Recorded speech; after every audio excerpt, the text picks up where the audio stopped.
Hey kids, welcome to another Glenn's Drum Emporium. We finally got my secondary computer set up downstairs, running Sonar Platinum along with Addictive Drums 2, and it took me a while to figure out how I could get individual tracks for the drums. But I worked it out. Was a lot of brain bruising. So, anyways, I'm going to show you what we got here.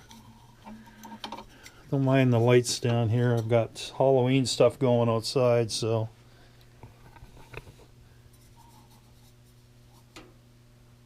There we go. So that's the program.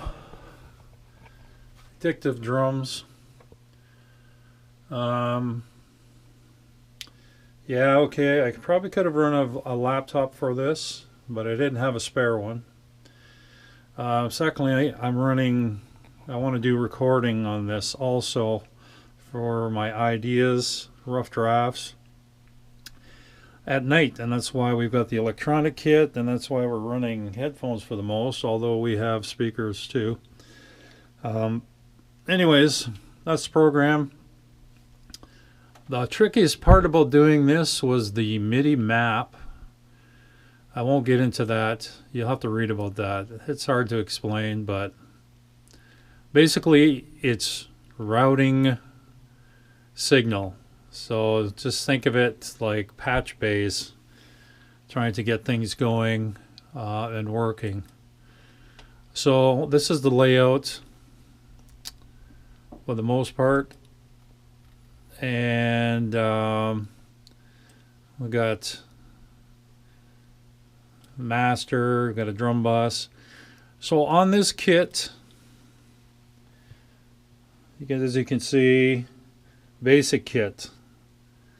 2 crashes, a ride, hi-hat, kick drum, got double floors. Anyways, I wanted to be able to record individual tracks along with making a Midi file at the same time. So it took a while of brain work, but we got it. So right now we have the drum master. I'm going to come in close. We got the drum master where the cursor is. So we got drum master, FX, kick, snare, hi-hat, tom 1, 2, 3, 4 I am not using because I don't have that 4th tom. I may run a cowbell with another pad on my electronic kit here, but basically these are blanks right now, even though there's a cowbell assigned to it. In this basic Addictive Drums, you cannot reassign what they have in their mixer, so you're kind of stuck with it. So you can't have a ride cymbal just by itself, which is what I always do. I basically have a mic below live, like when I'm in the studio. On a real kit, I have a mic underneath and one on top. But anyways, I couldn't do it. So everything is based on the overheads, the room mics, and there we have the drum Midi. This is crucial to this particular layout.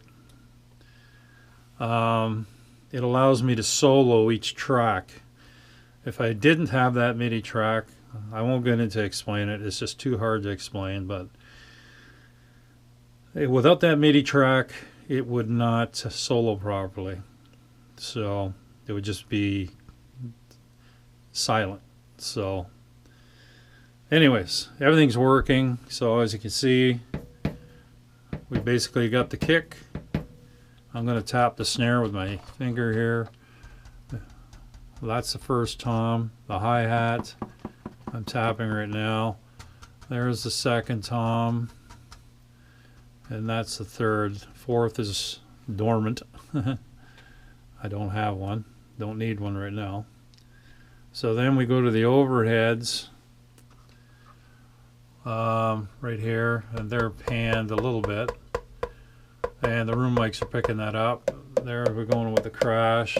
Crashes are there too. And this one too. So, the beauty of this is that not only can I make a MIDI file, I can record audio in real time. So I basically get the best of both worlds here. So yeah, it is tricky. The computer can handle all that, but on a laptop I don't think it could. So dealing with the wave file thing. But anyways, so that's the scoop. And I'm just going to show you the other screen. Anyways, yeah, that's Addictive Drums. This was kind of like a free thing, and I got 2 kits with it. So, and you can edit all this stuff out. Yeah, it's a pretty cool program. And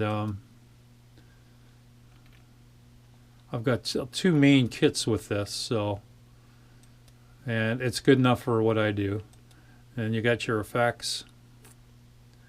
This program's been around for a while. This is version 2. I think they're up to version 3 right now.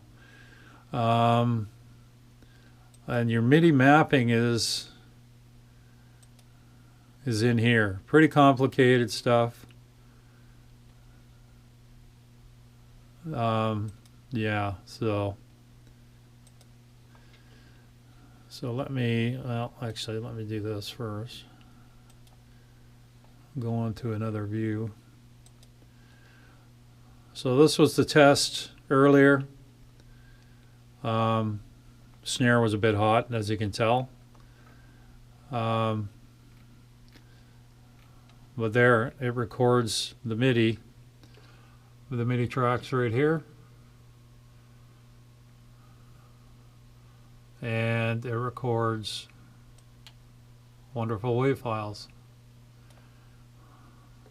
So,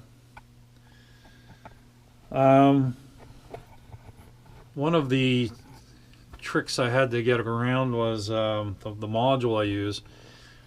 It's a good module. It's a Roland 25, Roland D or TD 25, and the kit is the 25K. In here, there's a USB driver that the computer reads. I downloaded the driver and loaded it into the computer. You can get it off the site. It doesn't cost you anything. But this was set to a generic driver. So after a bunch of research, there's a setting in here for vendor, and you have to set it to vendor, and things start to happen a little bit better and more precise. Generic still kind of worked, but the thing with the vendor one, at least now, if I'm searching for it in the MIDI instrument thing, you can see it, whereas I couldn't before. It's just generic. So, and like I say, it wasn't totally working the way I wanted it. It took me quite a few hours to figure this out. But anyways, that's the scoop. Down here, as you see, I got a few older amps, and there's a bass rig over on the other side. It's kind of behind that chair. Galen Kruger, my second one's my backup. So I just wanted to,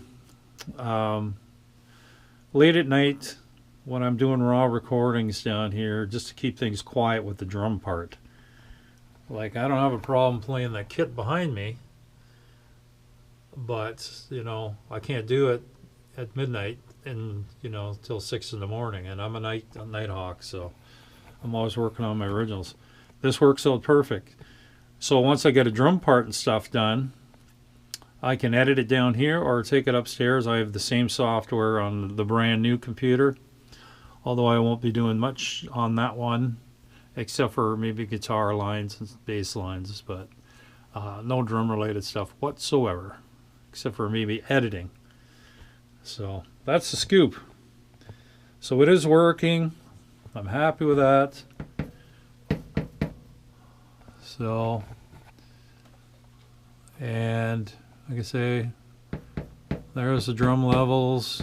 That's analog right there. And then we have the digital. So when you hit record and everything, it just works perfectly. So after much sweating, we are golden.